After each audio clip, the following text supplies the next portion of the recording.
Forget everything you've ever heard about leasing a car and listen to this one. Hey, I'm Chase Jordan. My team and I negotiate cars for a living. And if you want us to do your car next, go to fundnewcar.com. So when you're leasing a vehicle, there's the 1% rule and a couple of things that you need to know. All right. So the first thing, when you get on the right car, you have the right car, you know what you want, you got to negotiate the MSRP. Just like buying a vehicle brand new that you're not leasing, same process.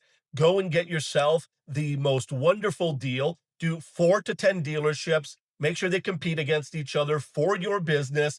Then the market will provide the best possible selling price for you. And that's where the fun begins. All right. So now that when you've got your price, we have to use the 1% rule. The 1% rule says this, and I'll explain that rule with one of my purchases. I bought a Jeep Rubicon 4-door, $52,000. Okay. We negotiated it down to 48. And this is a few years ago.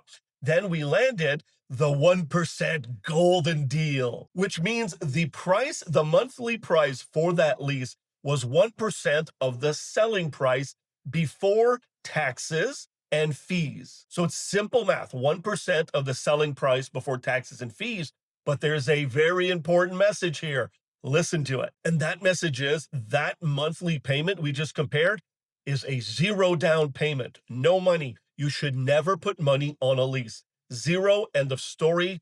There's only a few exceptions. We can talk about them in a different video. Never put money down on a lease. You put $5,000 down on a lease, you run out of the dealership and you get re-rented by somebody's minivan, you just lost your $5,000. And the reason you lost your $5,000 is when you put money down, you have no equity. All you did is you made your payments ahead of time. You're better off taking your $5,000 you thought you were going to put into the car, or $2,000 or whatever you thought you were going to put down on your lease. Put it in the bank and make your monthly payments with it. All right. So now that you got the right price, you got the 1% deal, you might say, but Chase, I couldn't get the 1%. I know, it's a golden lease with hot SUVs and hot cars. Very, very hard. But here's what a hot SUV should go for. So I like to see 1.2 to 1.4. Anything from 1% to 1.6 is a pretty good deal, especially if you negotiated and you've done your homework, put in the work. If you've put in the work and you're at 1.4 or 1.3, you got yourself a really strong deal. All right. And lastly, if you're at 1.7, 0.8, 0.92%,